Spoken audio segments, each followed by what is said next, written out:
إله إلا الله وحده لا شريك له وأشهد أن محمدا عبده ورسوله لا نبي ولا رسول بعده اللهم صل وسلم وبارك وكلم على نبينا محمد وعلى آله وأصحابه ومن تبعهم بإحسان إلى يوم الدين أما بعد قال الله تعالى في القرآن العزيز أعوذ بالله من الشيطان الرجيم يا أيها الذين آمنوا اتقوا الله حق تقاته ولا تموتن إلا وأنتم مسلمون وقال في آية أخرى يا أيها الذين آمنوا اتقوا الله ولتنظر نفس ما قدمت لغد واتقوا الله إن الله خبير بما تعملون وقال رسول الله صلى الله عليه وسلم في حديثه من طلب الشهادة صادقا أعطيها ولم تصبه صدق الله العظيم وصدق رسول الكريم ونحن على ذلك من الشاهدين. Alhamdulillahi Rabbil Alamin. Para jamaah sidang salat subuh Masjid Darussalam insyaallah dirahmati Allah Subhanahu wa taala. Alhamdulillahi Rabbil Alamin. Pada kesempatan yang penuh dengan barakah ini tidak ada kalimat yang terbaik kecuali ucapan alhamdulillah. Segala puja dan puji syukur hanya milik Allah Subhanahu wa taala atas segala kenikmatan yang Allah limpahkan kepada kita. Yang sampai Allah gambarkan wa in ta'uddu ni'matallahi la tuhsuha, dan sekiranya kalian kata Allah berusaha untuk menghitung-hitung nikmat Allah, la tuhsuha, niscaya kalian tidak akan pernah mampu untuk menghitungnya. Bahkan di surah yang lain Allah gambarkan wallau kana al-bahru midadan li kalimati rabbi, dan sekiranya lautan kau jadikan tinta untuk menulis kalimat-kalimat Rabbmu, lanafidal bahru, maka niscaya lautan itu akan habis qabla an tanfada kalimatu rabbi, sebelum kalimat-kalimat Rabbmu itu habis.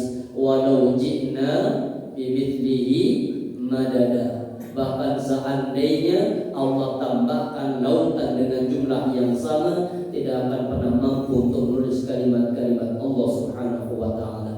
Maka kita diminta oleh Allah untuk menjadi pribadi-pribadi yang bersyukur.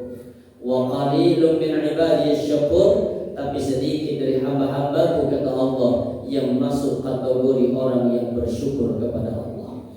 Tapi alhamdulillah pada pagi hari ini kita lanjutkan pembahasan kajian kitab At-Tadhkirah.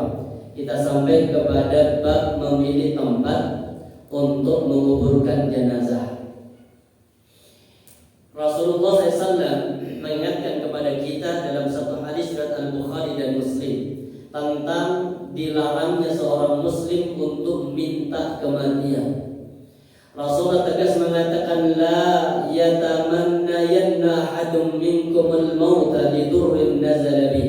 Kata Nabi, tidak boleh seorang muslim berangan-angan atau dia meminta atau berdoa kepada Allah al-mauta, minta untuk dimatikan, lidurrin, karena satu musibah nazala bihi, yang menimpa atasnya.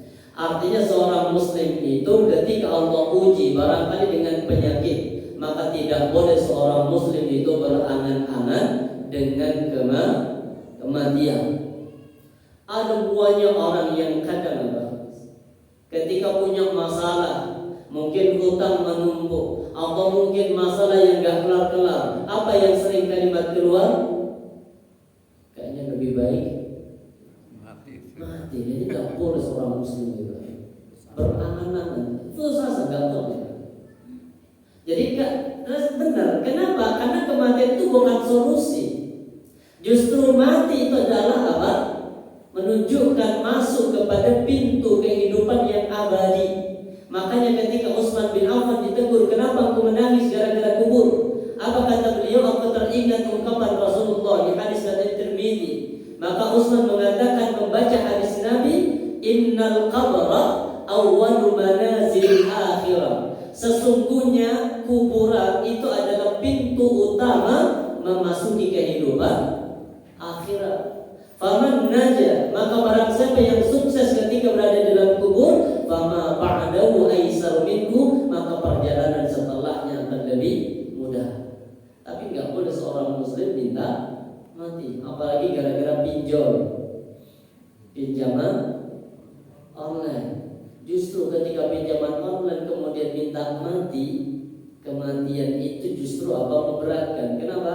Karena Nabi mengatakan kalau ada seorang muslim mati, apa kemudian? Nafsul mu'mini mu'allaqatun bidaini. Jiwa seorang muslim itu tergantung dari hutangnya. Bahkan orang mati syahid pun semua diampuni bagi orang yang mati syahid illa dain, kecuali hutang. Jadi kalau punya masalah apapun minta solusi, tapi jangan berangan-angan kematian. Tapi kalau terpaksa, barangkali mungkin wis mentok, kita wis gak mungkin lagi untuk punya kesembuhan, sepertinya tidak mungkin. Gak ingin memberatkan kepada anak yang barangkali tinggal di situ kita. Baru kata Nabi, fa in kana la budda mutamanniyan lil maut. Kalau sekiranya terpaksa untuk minta kematian, maka doanya kasih pilihan. Apa doanya? Allahumma ahyini, ya Allah hidupkan aku ya Allah, ma kanatil hayatu khairul li, kalau sekiranya kehidupan ini bertambahnya kebaikan bagiku. Itu pilihan.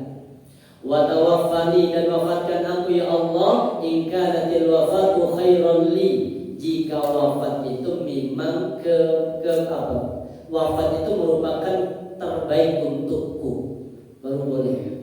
Kita mungkin, ini bukan untuk kita saja, barangkali kita mungkin punya orang tua yang kondisi mungkin sudah pikun, kondisi sudah mungkin berat, sudah tua, maka boleh seandainya kita minta berdoa. Barangkali kasihan dari orang tua, apa ya Allah, wafatkanlah beliau, hidupkanlah beliau ya Allah, jika seandainya kehidupan ini bertambahnya kebaikan. Jadi ada pilihannya.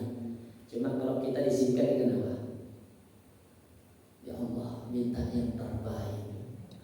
Cuma kadang terbaik itu condong kemana?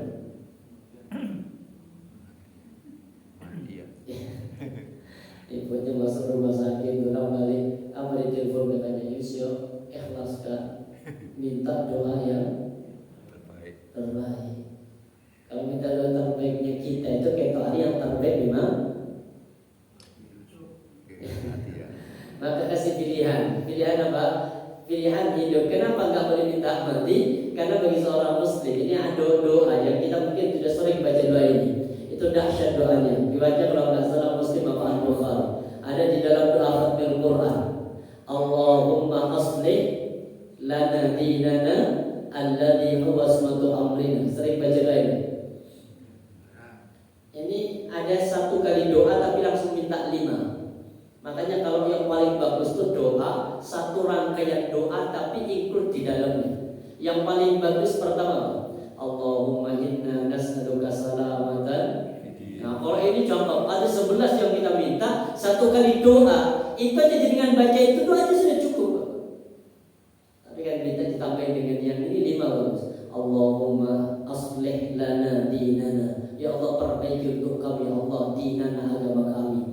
Yang kedua, aslih lana dunyana.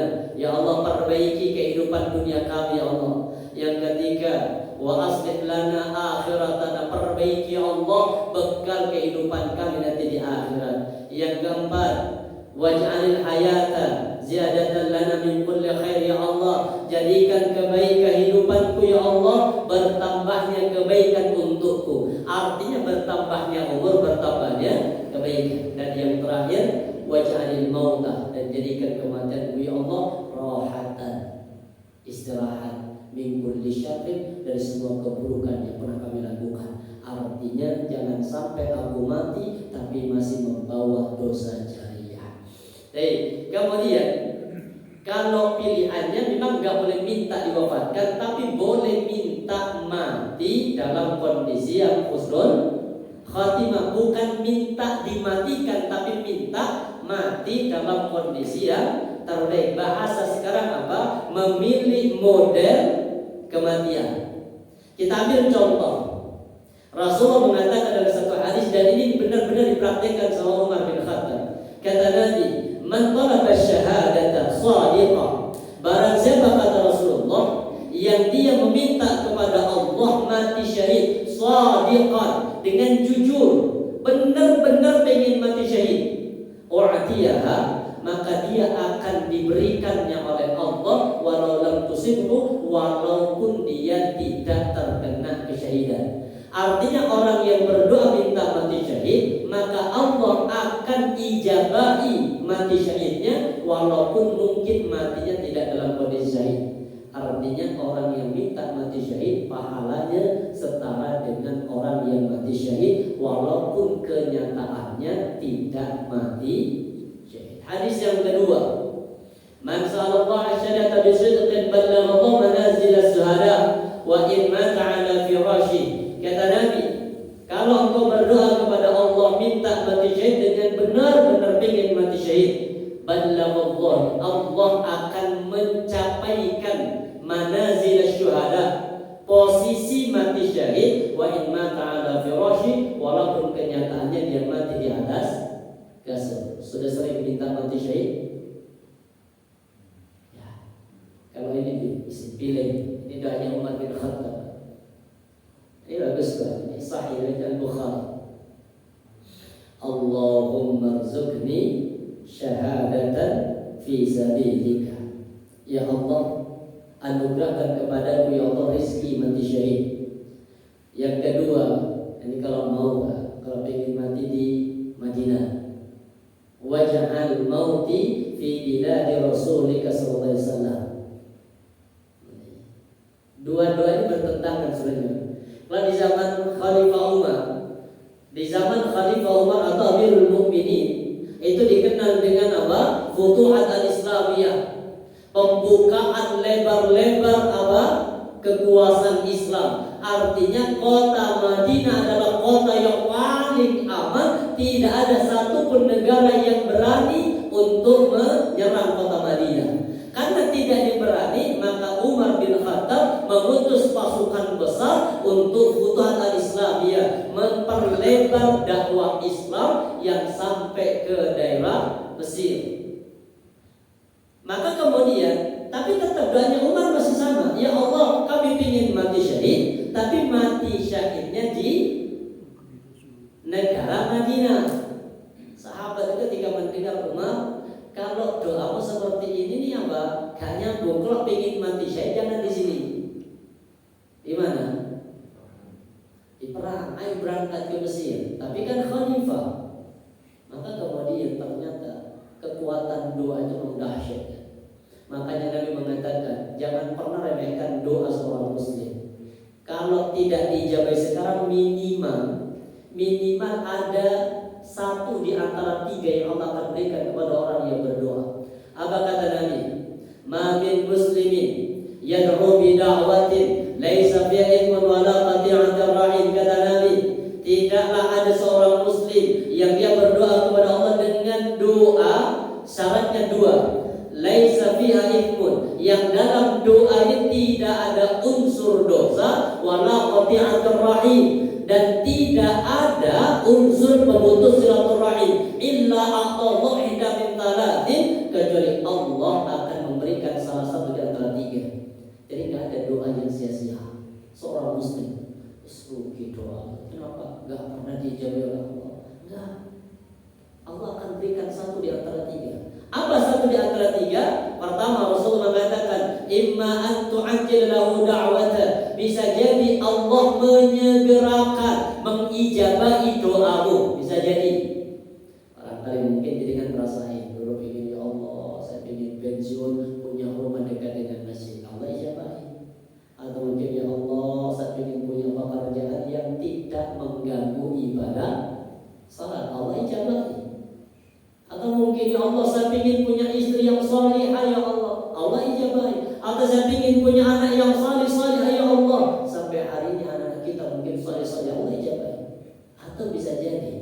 wa imma ayyadakhru fil akhirah. Kalau tidak Allah ijabai di dunia, maka semua permintaan kita akan Allah ijabai nanti pada hari kiamat. Apa doa yang belum diijabai? Doa Bapak yang belum diijabai? Ingin nikah 3. Ya, belum diijabai. Kenapa? 1 aja belum maksimal. Makanya kata Allah istah pending 1 aja, yang penting nanti masuk surga. Di surga sudah disiapkan minimal 2 bidadari. Itu minimal. Dan itu. Atau mungkin ya Allah pengen punya rumah yang mewah, atau pengen punya rumah yang seperti di mana? Perumahan mewah itu kayak di Araya, pinggir jalan. Kemudian ya Allah saya pengen punya rumah lengkap semua kolam renangnya. Istri 3. Saya punya jamaah itu di Araya. Ya Allah rumahnya memang 4 kapling itu jadi 1 istana. Berangkat haji tahun ini gampang, 4 orang langsung furoda 400 jutaan kali 4 berarti dia 1,2 gampang ya Allah. Ini boleh juga 1 saya sedih orangnya. Memang sudah Allah takdirkan begitu. Kenapa? Barangkali kalau kita punya harta sebanyak itu takut apa? Lupa kepada Allah, menambah istri sana sini. Makanya istighfar aja simpen apa? Allah siapkan nanti di surga insyaallah. Kalau tidak disimpan di akhirat, yang ketiga, jadi nggak ada doa yang sia-sia. Apa? Wa imma ayyasrifalahu minas su'ibit lahu. Bisa jadi kata Nabi, kalau tidak Allah ijabahi sekarang, tidak Allah pending untuk hari kiamat, bisa jadi Allah mengganti musibah buruk yang harus menimpa kepada kita, tapi Allah ganti musibah itu dengan kebaikan. Apa yang berkat doa hanya Allah umur segitu, umur jadi kan berapa? 50? 65 jatuh masih sehat, Pak. Itu bagian dari apa? Barangkali kekuatan doa yang Allah ganti dengan kebaikan yang harusnya tersimpan musibah. Karena kata Nabi la yuqada illa doa. Karena tidak ada yang bisa menerima takdir, menolak takdir kecuali apa? Doa. Makanya kenapa kaumnya Nabi Yunus? Kenapa kaumnya Nabi Yunus tidak diadab oleh Allah? Karena ketika Nabi Yunus mengancam, kalau kalian tetap seperti ini, aku akan meninggalkan kalian, aku akan pergi dan berdoa di tempat yang jauh. Benar, kaumnya tidak menyambut dakwah, akhirnya beliau pergi ke tempat yang jauh, ke tempat yang tinggi, berdoa kepada Allah agar Allah menurunkan adab musibah kepada kaumnya. Kenapa beliau lari pergi? Biar kalau nanti turun adab, turun musibah, itu beliau tidak kenal. Tapi ternyata sudah doa Nabi Yunus, tapi enggak turun-turun musibah itu. Ternyata dicari informasi bahwa ketika Nabi Yunus pergi meninggalkan kaumnya itu takut, akhirnya semuanya kembali ke jalan yang benar dan berdoa. Maka ketika Nabi Yunus pergi, doanya itu tidak Allah ijabahi. Kenapa? Karena kaumnya sudah bertaubat kepada Allah. Jadi kalau bisa nih, boleh minta mati syahid, tapi nggak boleh menentukan waktu. Sama kayak ya Allah matikan husnul khotimah ya Allah sekarang, nggak bisa. Atau mungkin dengan doa ya Allah pengen mati di kota Madinah, ya Allah umrah tahun ini ya Allah jadikan ya Allah aku mati di dalamnya. Itu nggak boleh. Tapi kalau minta ya Allah matikan aku di negeri Rasulullah, itu boleh. Karena memang keutamaan itu. Kalau mati di kota Madinah ini keutamaannya. Pengen? Kata Rasulullah apa? Man istata'a yamuta bil Madinati, kata Nabi, kalau sekiranya bisa memilih mati, maka silahkan pilih mati di kota Madinah. Kenapa? Fa inni asy'a liman mata biha, kata Nabi, aku akan berikan syafaat kepada orang yang mati di kota Madinah. Oh, lagi dimakamkan di Baqi. Sebab masalahnya makam Baqi itu hanya apa? Persinggahan. Makanya Baqi gak perlu walaupun setiap sholat ada orang mati. Karena kalau di sana dikuburkan, nanti nanti berapa bulan kemudian kuburan itu isinya diangkat, dipindah. Jadi nggak dibiarkan tetap di situ, nggak dipindah. Sama di Ma'la juga sama di kota Mekah. Jadi kata Nabi, manis kata yamuta bil Madinah falyaf'al. Kalau memang bisa untuk minta mati di kota Madinah, silahkan. Karena aku kata Nabi akan berikan syafaat kepada orang yang mati di kota Madinah. Ini hadisnya sahih. Dari Imam Ahmad, Tirmidzi dan Syekh Shuaib Al-Arnaud mengatakan hadis ini kedudukannya sahihnya hadis dari Ibnu Umar.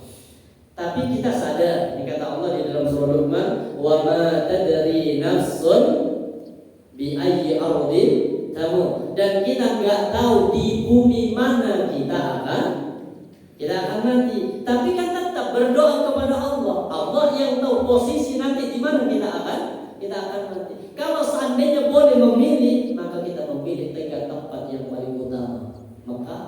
Madinah, Makkah, sama mana lagi? Palestina. 3 tempat kepenguburan yang terbaik. Nanti ada keterangannya. Tapi begini, kalau keterangannya Syekh Al-Safiyuddin Al-Mubarakfuri, pengarang kitab Sirah Nabawi, beliau mengatakan kalimat ini, kalimat mati di kota Madinah, itu kata beliau apa? Au yamutu bil Madinah, ay yamuta bil Madinati ay yuqima biha hatta yudrikul mautu. Kata beliau itu bukan doanya dari Indonesia untuk minta mati di Madinah, tapi keterangan kata beliau apa? Kalau bisa maksudnya apa? Menetap di kota Madinah dan bersabar dengan semua kesulitan hidup di kota Madinah. Ini juga bisa bayangkan di zaman Nabi, kesulitan hidup di kota Madinah. Maka kemudian apa? Falyamut biha. Kata beliau apa? Maka silahkan tinggallah di kota Madinah sampai mati. Ay falyakum biha hatta yamuta huwa hatta ala lusubil iqamati biha. Kata beliau apa? Ini menunjukkan tinggallah di kota Madinah sampai nanti mati. Ini memberikan motivasi untuk menetap di kota Madinah. Jadi paling enak menetap di kota Madinah. Cuma kalau kota Madinah, kita untuk sholat 5 waktu ke Masjid Nabawi juga sulit, karena memang ada batasan area perumahan. Kan rata-rata di sekitar Masjid Nabawi apa isinya? Hotel. Sedangkan yang pemukiman, terutama yang orang-orang Indonesia yang mukim itu di daerah pegunungan, yang agak jauh, harus jalan. Kan kita naik motor nggak ada di situ. Mau naik mobil parkir di mana? Banyak. Ada parkirnya di bawah. Iya, tapi itu khusus. Jadi bukan untuk warga umum. Jadi masih bawahnya ini memang parkir, tapi itu khusus. Sedangkan kalau di luar itu nggak boleh parkir. Makanya rata-rata taksi itu muter. Ini kalau bisa maksudnya tinggal di kota Madinah, tapi minta mati di kota Madinah juga boleh, tapi Allah yang akan menentukan. Kenapa? Wa ma tadri nafsun bi ayyi ardin tamut. Bahkan kemudian kalau bisa, ini hadis dari Abu Ya'la, man kharaja hajan famata kutiba lahu ajrul haji ila yaumil qiyamah. Ini utamanya. Barang siapa yang haji, keluar dari rumahnya untuk menaikkan ibadah haji, kemudian dia mati di saat menaikkan ibadah haji, kutiba lahu, dicatat baginya ajrul haji, dicatat baginya pahala haji ila yaumil qiyamah, sampai hari kiamat. Kalau ada orang haji meninggal di saat menaikkan ibadah haji, maka dicatat baginya sepanjang sampai nanti hari kiamat, dicatat baginya seperti orang yang sedang menaikkan ibadah haji. Wa man kharaja mu'tamira, yang kedua barang siapa kata Nabi yang dia berangkat untuk menaikkan ibadah umrah famata, kemudian mati, kutiba lahu ajrul mu'tamir, maka akan dicatat baginya pahala umrah umrah ila yaumil qiyamah, sampai hari kiamat. Wa man kharaja ghaziya, dan barang siapa yang keluar untuk berjihad di jalan Allah, famada, kemudian dia mati di saat sedang jihad, kutiba lahu ajrul ghazi ila yaumil qiyamah, maka akan dicatat seperti pahala jihad sampai nanti datangnya hari kiamat.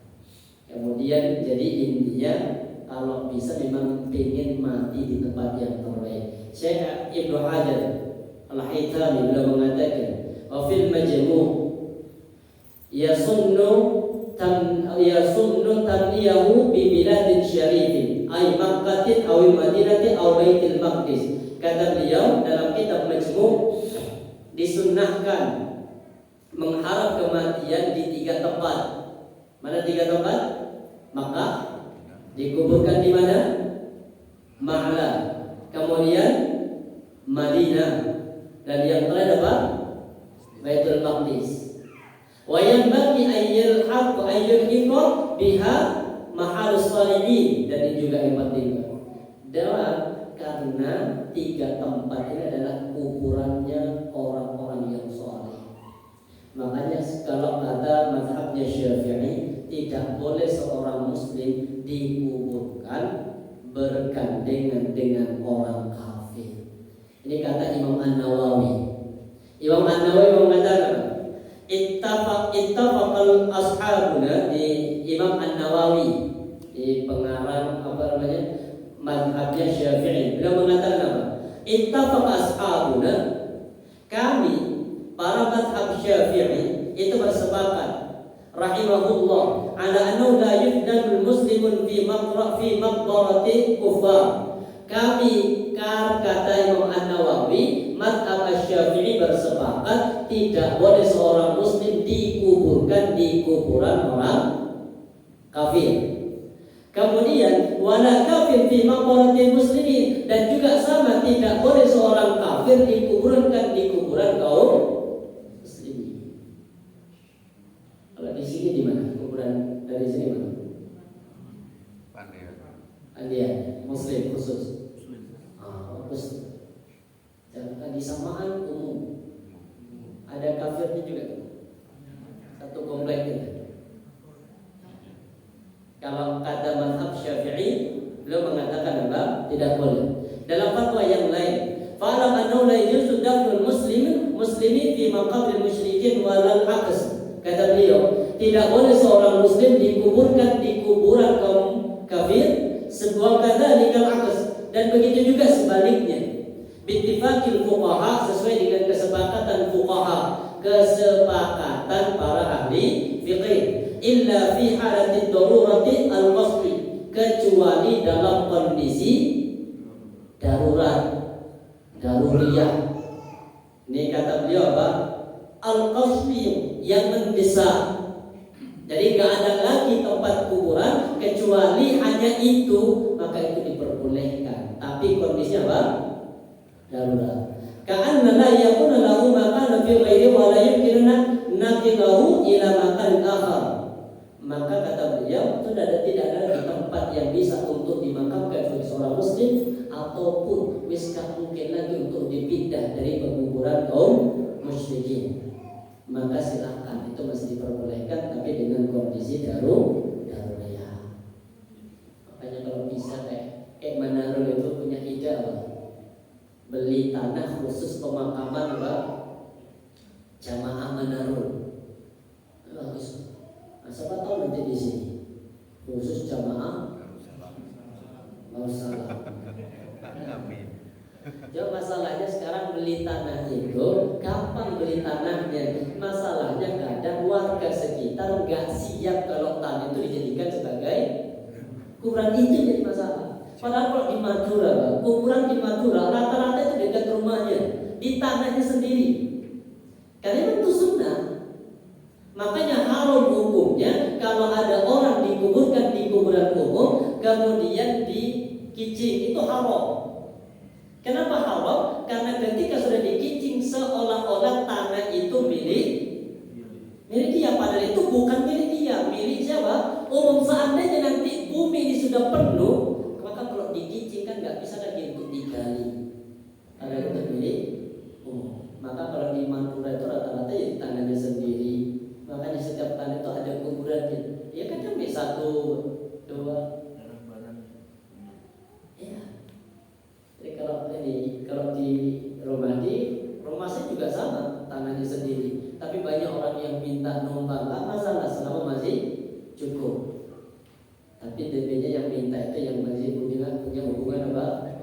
Famili. Itu minta. Jadi minta itu artinya sampai hari kiamat. Makanya sedekah yang terbaik salah satunya sedekah tanah untuk dijadikan kubur. Kenapa? Karena abadi sampai hari kiamat. Kalau masjid Pak, bisa jadi nanti masjidnya kalau pengurus sudah meninggal, anak yang merasa punya hak merebut masjid itu. Bisa jadi, tapi kalau kubur jarang orang rebutan waris.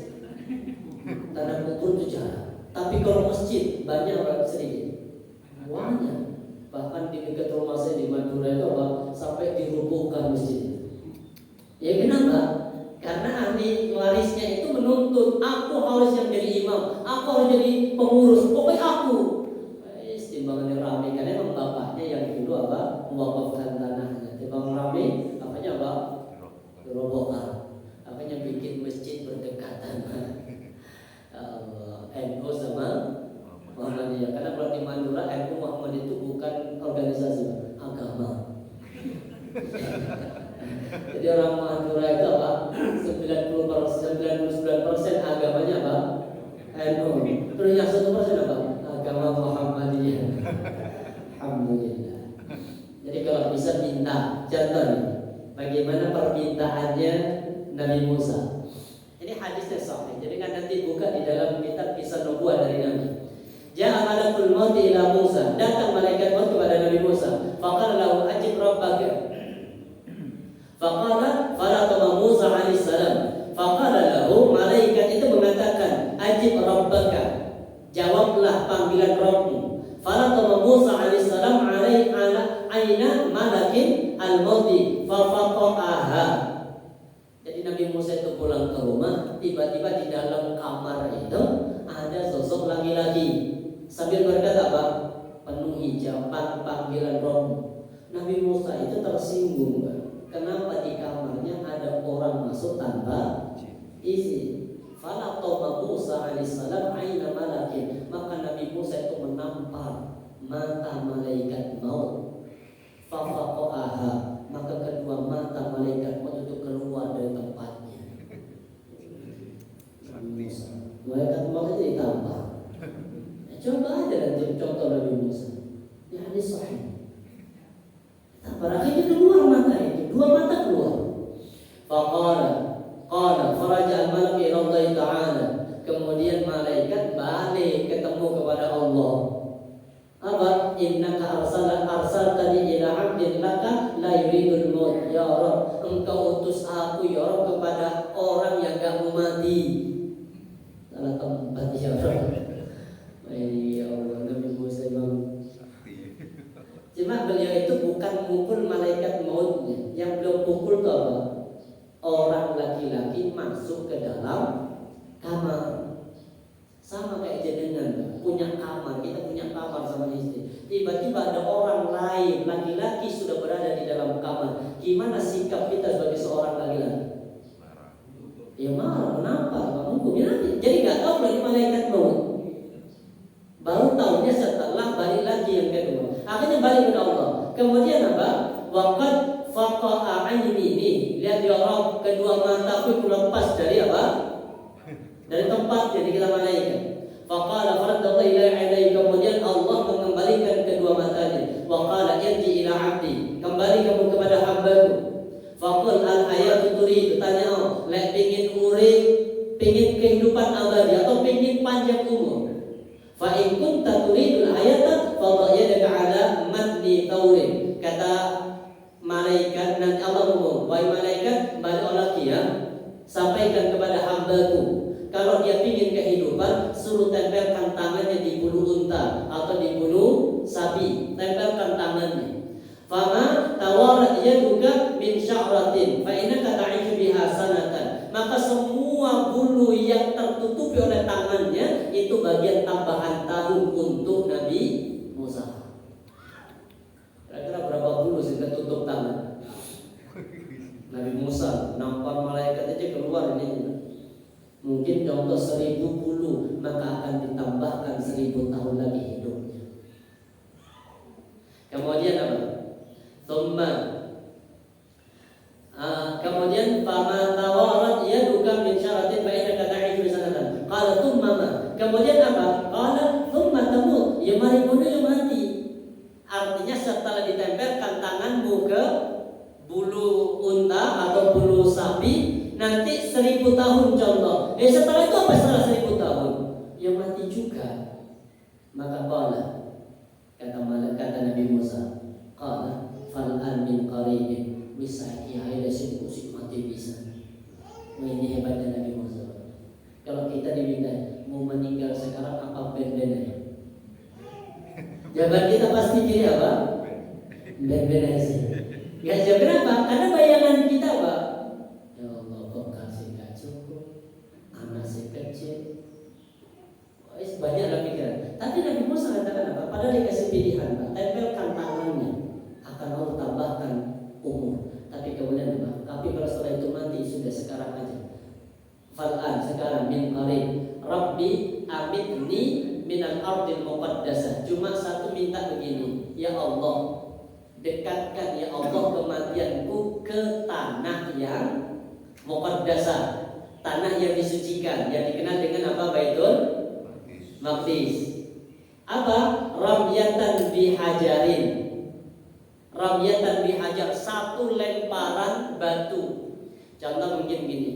Ini mau masjid, mungkin Baitul Maqdis sebelah barat, Nabi Musa di timur. Tolong ya Allah sebelum aku mati, apa? Tubuhku ini kau dekatkan, lontarkan ke dekat Masjidil Aqsa sejauh 1 kali lemparan batu. Faqala sallam wallahi law anni andahu la'aratukum qabrahu ila janibit thariq. Ini kata Nabi, kalau seandainya aku di sana, artinya seandainya aku di masjid di Palestina, aku akan tahu di mana kuburannya Nabi Musa, di samping jalan Endal Katibi Al-Ahmar.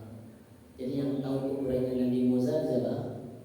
Muhammad. Jadi peristiwa itu sudah jauh di zaman sebelum Nabi Muhammad, tapi Rasulullah dikasih tahu oleh malaikat peristiwa kematiannya, dan sampai sekarang kuburannya masih diketahui. Itu subhanallah. Kemudian kenapa pilih Baitul Maqdis Nabi Musa? Karena ini, ya Nabi Allah, aftina fi Baitul Maqdis. Wahai Nabi Allah, berikan aku fatwa tentang Baitul Maqdis. Jadi ada seorang sahabat tanya kepada Nabi tentang Baitul Maqdis itu apa sih ya Rasulullah? Maka jawaban Rasulullah apa? Baitul Maqdis itu ada 2, Ardul Mahsyari wal Mansyari. Baitul Maqdis itu bumi al-mahsyar wal mansyar. Mahsyar itu tempat berkumpul, mansyar itu tempat berbangkit. Berarti baik apa padang mahsyar itu nanti di mana? Bukan Palestina, di Syam. Di Syam. Syam itu kan meliputi berapa negara? 4 ya negara. Palestina, Suriah, nah Yaman bukan. Yordan sama satu lagi Lebanon. 4 negara disebut dengan Syam. Sedangkan Yaman itu negara sendiri dulu. Makanya Rasulullah itu berdoa, Allahumma barik lana fi Syamina. Ya Allah berikan keberkahan ya Allah kepada kami untuk negeri Syam, fi Syamina. Kemudian setelah itu baru apa? Wa fi Yamanina, dan kepada negara Yaman kami. Makanya orang jahiliyah dulu atau orang Arab itu kalau jualan kemana? Rihlatash syita'i wasayf. Asyita wasayf, kalau musim panas gimana? Syam, Palestina. Kalau musim dingin ke Yaman. Jadi Yaman itu negara yang bukan bagian dari Syam. Al-Mahsyar, jadi tempat berkumpul. Makanya kalau ada acara seperti apa, mungkin mengundang saya dari Palestina, kemudian pengumpulan dana, maka orang yang mengumpulkan